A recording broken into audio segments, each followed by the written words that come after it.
start for our motivation. So, what was our previous lesson? Gani, what was our previous lesson? What we have discussed last meeting. Kanino pa recall? Okay, Miss Anna! Finish na Why are you laughing? wala mo po ikuan. Pamaldita sa mga Okay, since you cannot answer, remain standing. Patay ka. Marokoy, participate. Okay, another chance, Mr. Gomez. What we have discussed last meeting. What about you, Mr. Absent mo.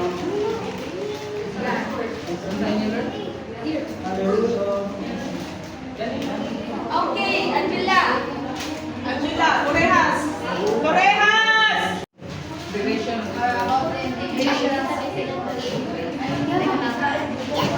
So, is it connected to our current topic for today?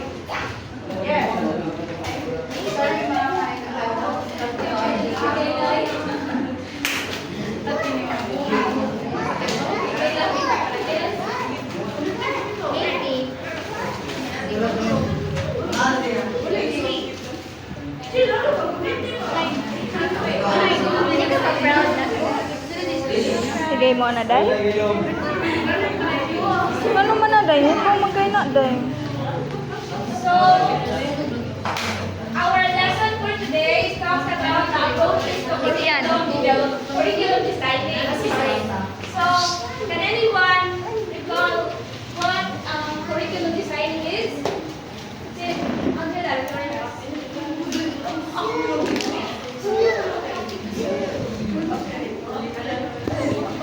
okay, nasabi.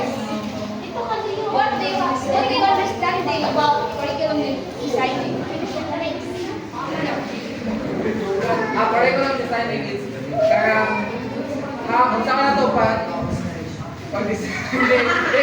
saan to pagbuhat curriculum sa mga step sa mga atong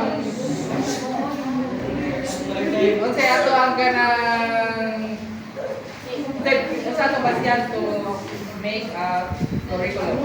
Okay, curriculum designing is a process of creating a plan in teaching and learning.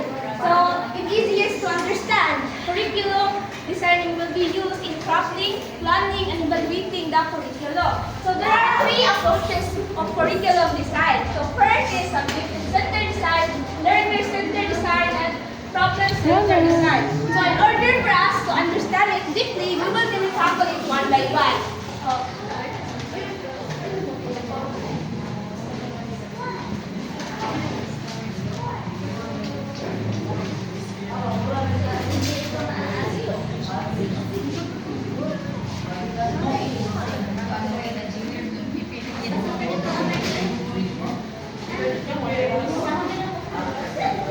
Karoon.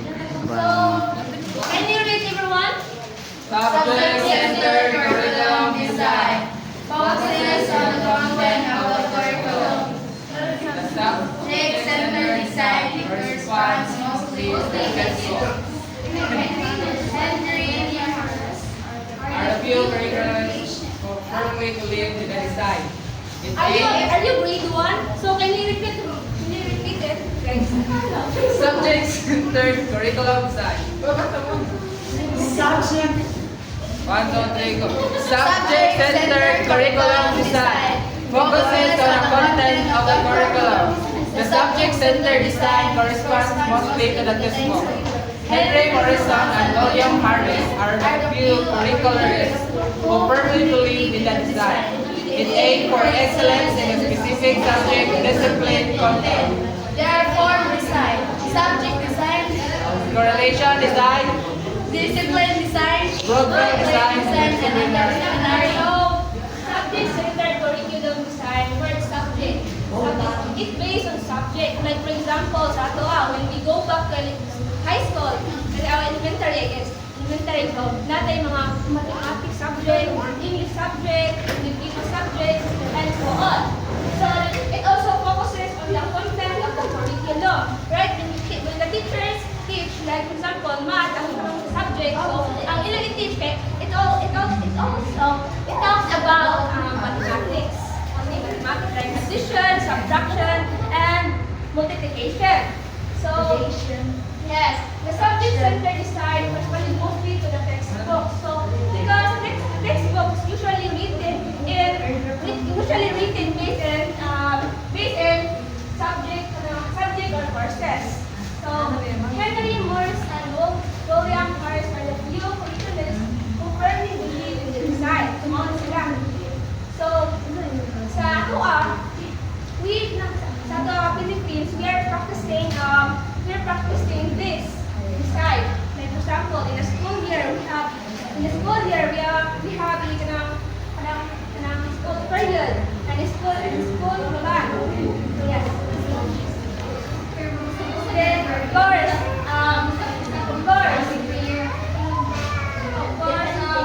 mostly school uses this kind of design instructors because they aim for excellence in a specific subject, discipline, and content. So subject-centered curriculum design has various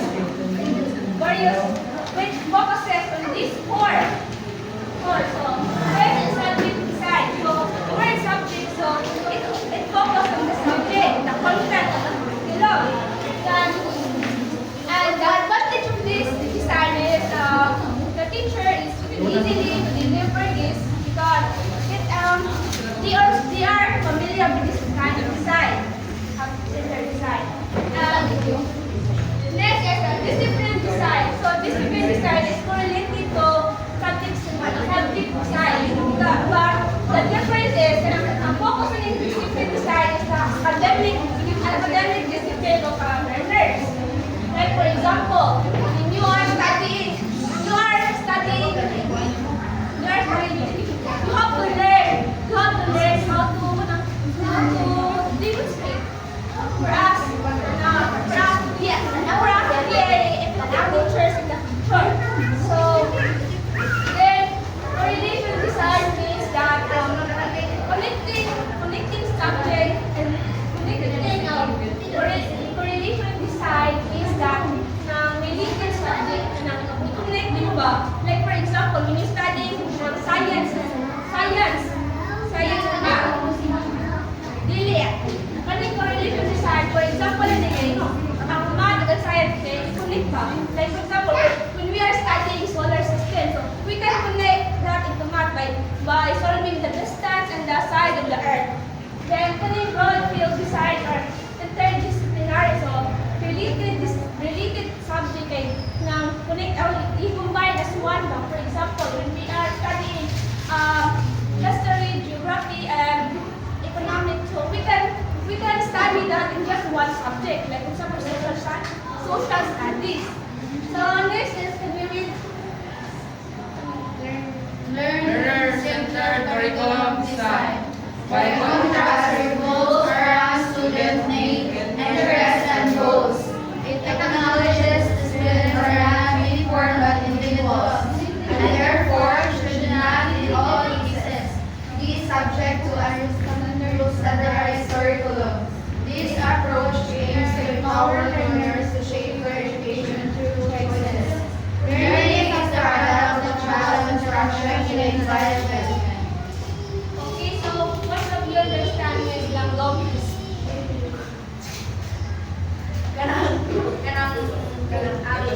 Ang individual kay lahi siya of way of learning of Visual. yes. O dili siya parehas kita ako visual ko kita na visual. So dili gid siya parehas. Ayaw ka nakasabot na tuloy. So learner-centered curriculum design. So this focusing ng centered learning approaches. Like, ang picture mo ka ng guide, then ang mga student ang mga na-answer kay nanak ng learner-centered curriculum. So there are three types of design. So first is the child-centered design. So kaning child-centered design is kung asa kanang roots atong learning. So asa ang roots atong learning ba? For example, we learn through our environment. We learn through our environment. So next is the experience-centered design. So we can learn through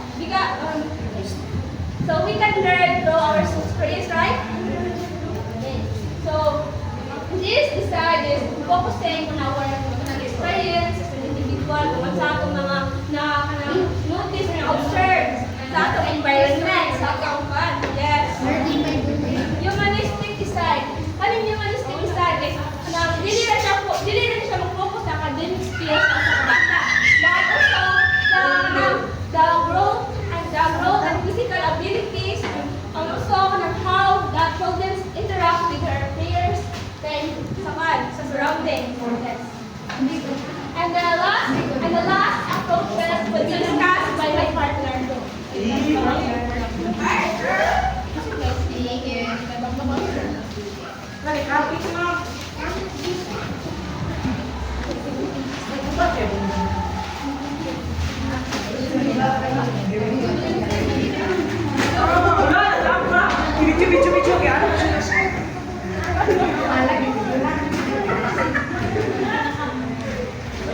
Atay road guy.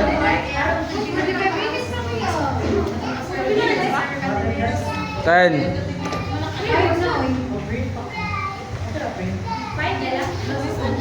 10 minutes pa.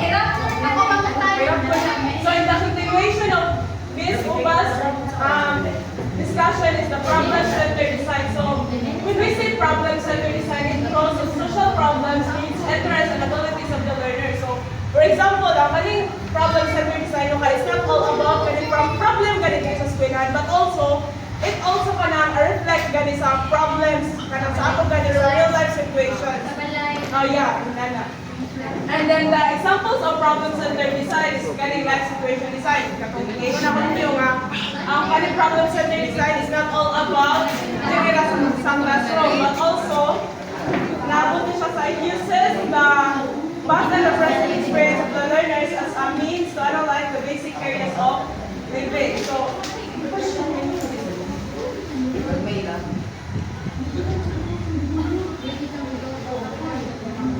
kaning life situation design okay, this focuses on the understanding how a problem fits into people's everyday life. And then kaning core problem design guy, this focuses on, so when we say core, no, kay very kanang makakuha ka na sa itong mind na, core means it is the root of the problem. So mo niya two types of kaning problem design.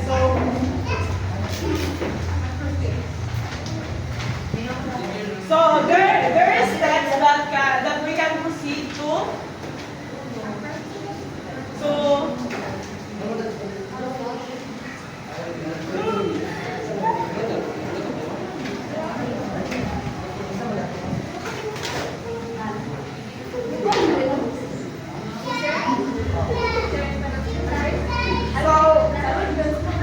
kaning core problem design kay popularized by Franz and Bossing. So there are ways how to proceed using core design in this curriculum. So these are the steps like kaning make group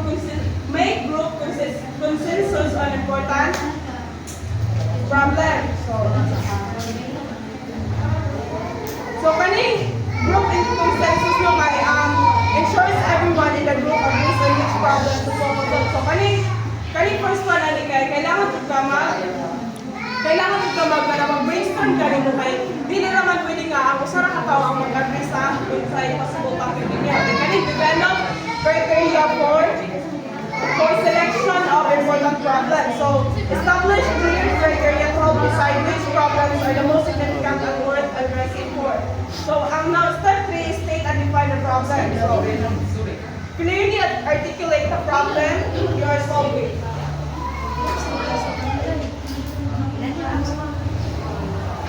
So step 4 is decide on areas of study including class grouping, and then list the needed information for researchers.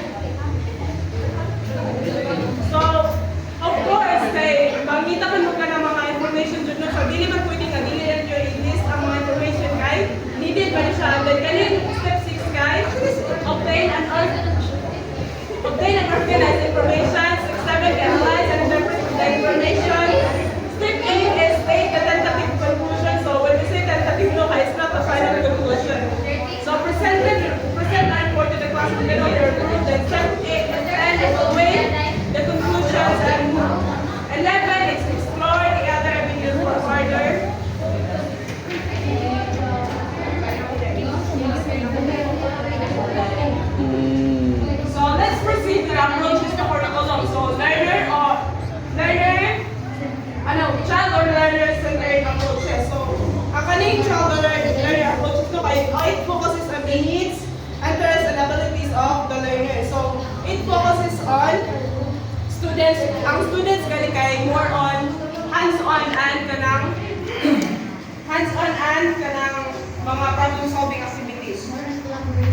Then it also encourages students to take ownership of their learning and can students work together, can like nasa collaboration.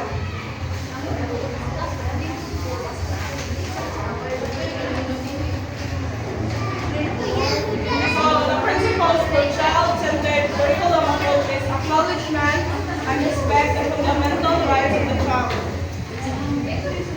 So, pwedeng step 1 sa principles no kay siguraduhan nga ang curriculum na naghatag sa mga individual kay makakuan og timo o natungod sa mata. And then sa all activities shall reward as the overall development of all the learners.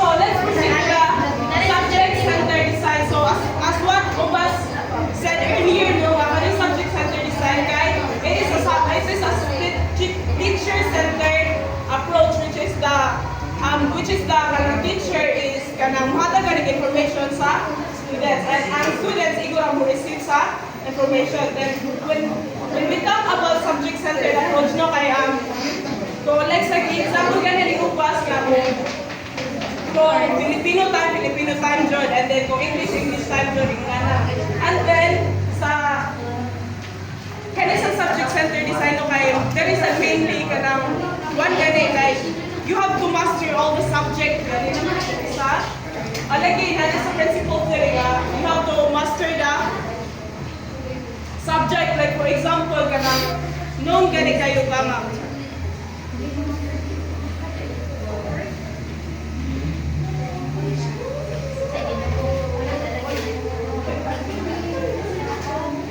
Ang subject is like for example no kay a school aims to produce the best graduates in the school district. So every learner must excel in all academic subjects to be on top of every academic competition.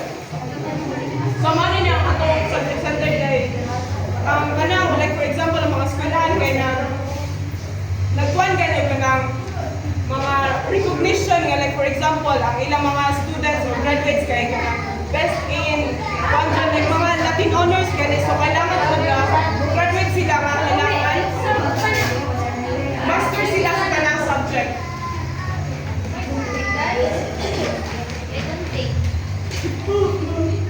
So nagbalik-balik rin nito sa problem-centered approach kay mga nato ganyan. So it's not all about getting problems sa eskwelahan, but it also reflect to problem, real life situation. So that's all.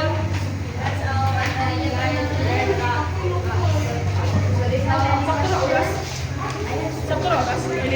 30 minutes man na ba? 18 to. Okay, pause. One. Ikaw sana mo eh. Hindi pa na 2 minutes dong.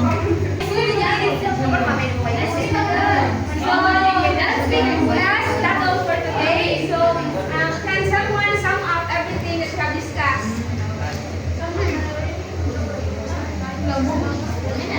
Okay, Lazarus, can you sum up everything that we have discussed today? Das. Sige ko, matanungin mo.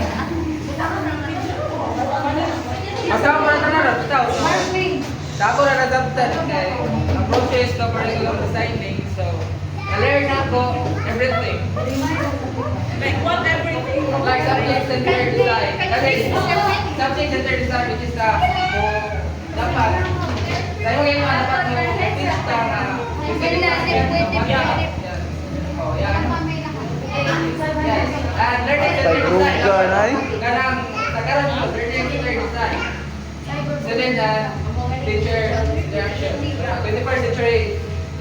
Okay, that's all for today's class. I hope you gain understanding regarding our topic for today.